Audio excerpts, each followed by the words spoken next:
Hai, saya adalah Akbar Majid, perencana keuangan.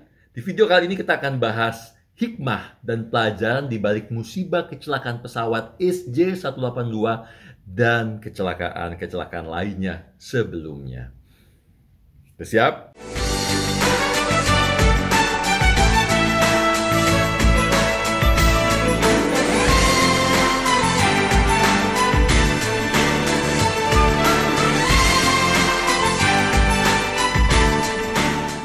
Oke, kalau siap. Well, kita tahu bahwa tahun 2021 ini baru aja dimulai dan dalam hitungan minggu sudah terjadi musibah kecelakaan sebuah pesawat terbang.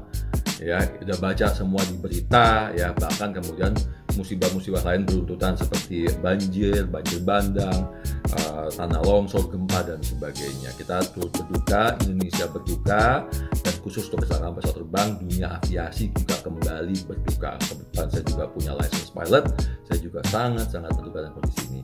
Dan sengaja saya membuat video ini agak berjarak beberapa minggu ya setelah kejadian tersebut, untuk memberikan waktu dan juga penghormatan dan juga ikut berempati kepada keluarga korban ya.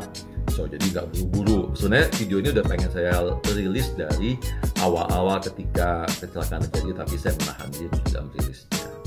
Baru dirilis lah sekarang. Nah, musibah kecelakaan seperti kapal laut dan pesawat udara sudah sering terjadi sebelumnya. Jadi ini bukan yang pertama kali.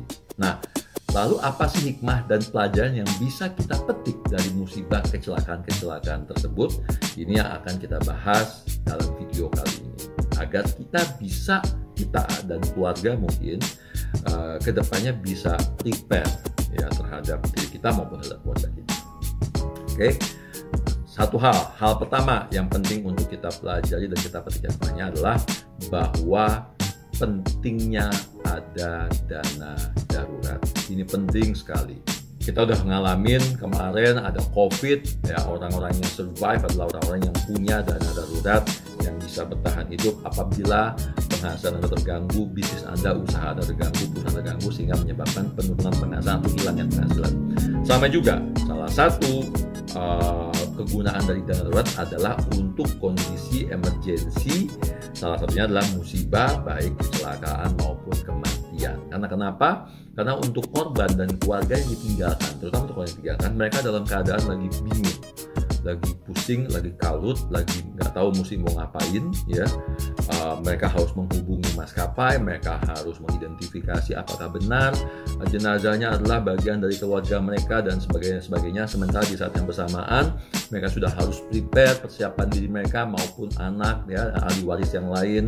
Kalaupun memang ternyata sampai meninggal dunia, mereka harus mempersiapkan misalnya penghormatan terakhir, gitu ya. Apakah ada pengajian, apakah ada upacara, apakah ada apa, minimal mereka harus menyiapkan tenda, menyiapkan minuman dan makanan, dan itu semua butuh biaya. Memang nanti pada akhirnya akan ada penggantian dalam bentuk asuransi, tapi di awal itu tetap harus dibayarkan dari uang pribadi kita. Oleh sebab itu kalau memang tidak punya dana yang dipersiapkan, maka dana daruratlah yang dipakai untuk persiapan seperti itu. Makanya salah satu guna dana darurat adalah apabila terjadi musibah atau meninggal dunia, dan ini adalah salah satu contohnya. Itu sebabnya penting untuk punya yang disebut dengan dana darurat. Ya. Kemudian, itu yang pertama. Yang kedua, dalam hal ini kita belajar betapa pentingnya asuransi jiwa. Betul sekali, ya, dalam kondisi kecelakaan meninggal dunia, maka asuransi jiwa akan membantu ahli waris, ya.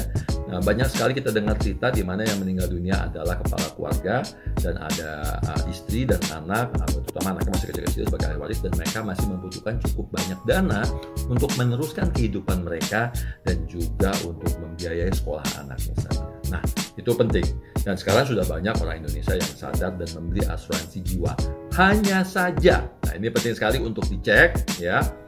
Tolong dicek asuransi jiwa Anda, karena ketika terjadi kecelakaan di laut dan di udara, dalam kasus-kasus sebelumnya, ketika kecelakaan di laut dan di udara yang jatuh ke laut di mana tidak tidak ditemukan adanya jenazah atau jenazahnya tidak bisa diidentifikasi, maka perusahaan asuransi punya dua pilihan, atau ada beberapa perusahaan asuransi dengan punya dua skema pembayaran klaim. Ini yang harus Anda cek.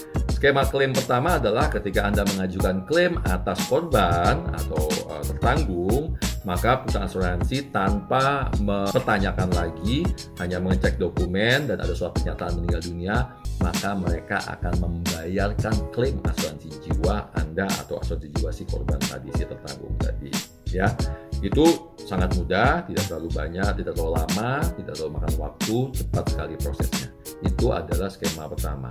Skema kedua, ada beberapa perusahaan asuransi yang menyatakan bahwa mereka menunggu keputusan dari pemerintah untuk menyatakan, mengeluarkan bahwa itu kecelakaan dan mengakibatkan bahwa para penumpangnya adalah korban dan mereka dinyatakan meninggal dunia.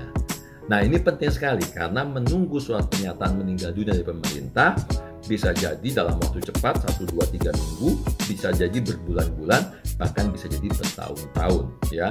Dalam kasus-kasus sebelumnya ada yang sampai 1 tahun, ada yang sampai 2 tahun baru keluarlah surat pernyataan meninggal dunia karena jenazah tidak ditemukan, sehingga asuransi atau klaim asuransi jiwa dari para ahli waris terhadap tertanggung atau korban baru dibayarkan dalam waktu kurun setahun atau 2 tahun setelah kejadian.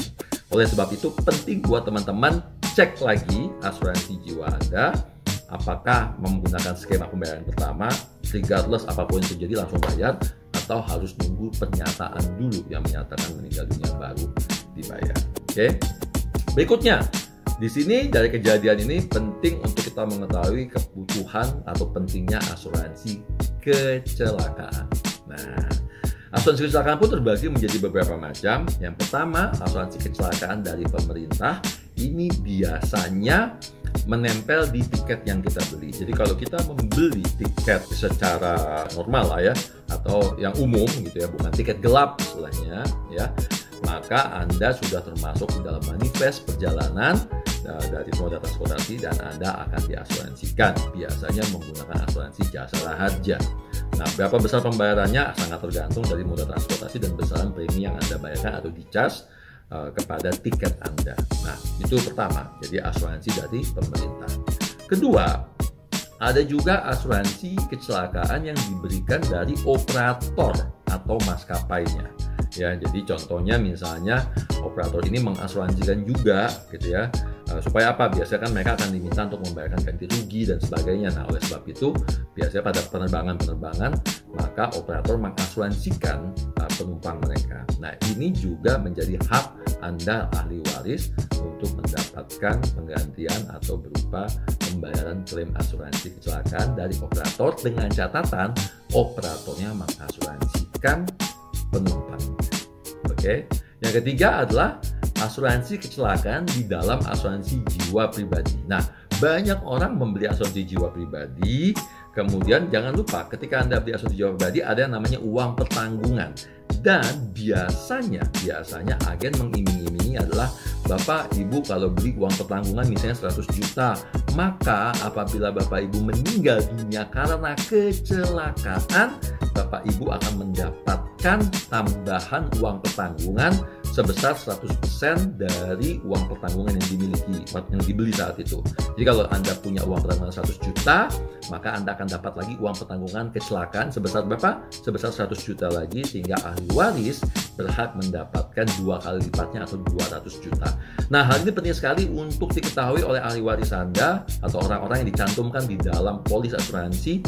Jangan sampai mereka dibayarkan hanya uang pertanggungan yang biasa saja tapi tidak mendapatkan uang pertanggungan kecelakaan.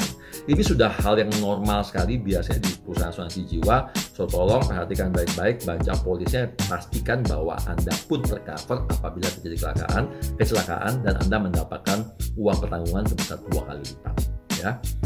Kemudian yang terakhir adalah asuransi kecelakaan yang Anda beli sendiri, satuan sendiri. Ini biasanya ditawarkan kalau kita di bandara atau di stasiun atau di terminal gitu. Biasanya ada buku kecil, kita beli pecahan 50.000, pecahan 100.000 dengan uang pertanggungan sebesar 10 juta, 50 juta, 100 juta gitu ya. Nah, kalau Anda punya ini, maka pastikan ahli waris juga mengetahuinya.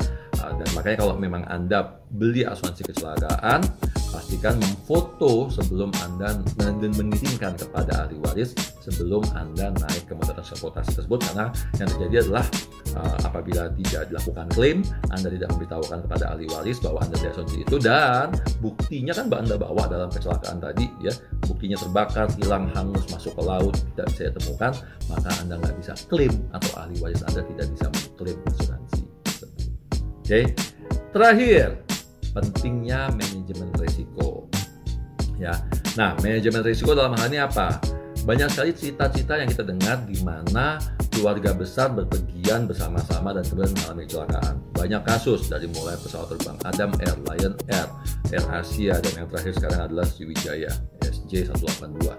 Ya, atau juga perjalanan menggunakan kapal laut. Nah, yang harus Anda lakukan adalah ketika Anda melakukan perjalanan kemanapun, entah itu liburan, entah itu pulang kampung dan sebagainya, untuk memanajemen risiko kan, atau meminimalisasi risiko atas kehilangan seluruh anggota keluarga, maka lakukan perjalanan secara terpisah. Terpisah itu bisa dilakukan dengan cara seperti ini. Pertama, apabila Anda menggunakan maskapai yang sama atau kapal laut yang sama, ya dengan maksudnya operator yang sama, ya, maka Anda bisa melakukan perjalanan secara keluarga, tapi menggunakan jam yang berbeda atau dipisah. Ya, misalnya 30% berangkat jam pagi, 30% berangkat jam siang, 30% berangkat jam yang sore, misalnya dipecah 3. Sehingga apabila salah satu dari 3 moda transportasi tadi atau pesawat tadi terjadi kecelakaan, maka hanya 30% saja dari anggota keluarga yang hilang atau meninggal dunia. Oke, itu dengan menggunakan memisahkan jam keberangkatan.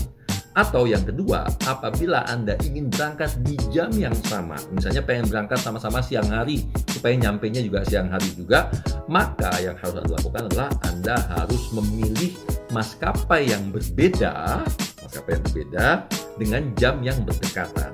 Misalnya, yang sering terjadi adalah sekarang rata-rata maskapai itu terbang di jam-jam yang mirip-mirip, gitu ya. Misalnya contoh, maskapai Garuda Indonesia kalau pesawat terbang ya, itu terbang dengan maskapai dari Lion Air, itu jamnya biasanya selisih antara 15 menit sampai 30 menit, maksimal 45 menit gitu ya. Kemudian misalnya Citylink terbang dengan Sriwijaya, selisih waktunya juga sama, kurang lebih 30 menit sampai 45 menit. Anda bisa memisah keluarga Anda terbang di kira-kira durasi jam yang mirip ya, siang hari misalnya jam 12, jam 12.30 sama jam 13 misalnya, jam 1 siang, tapi menggunakan 2 atau 3 operator maskapai yang berbeda. Dengan cara seperti ini, apabila satu mengalami kecelakaan, maka yang lain masih bisa survive. Oke, sekali lagi kita semua turut berduka. Semoga apa yang saya berikan ini bisa memberikan manfaat buat teman-teman semua dan bisa melindungi kita semua dari kemungkinan-kemungkinan yang tidak diinginkan.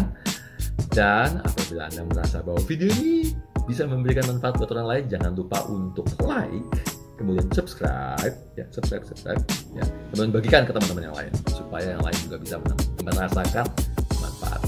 Oke?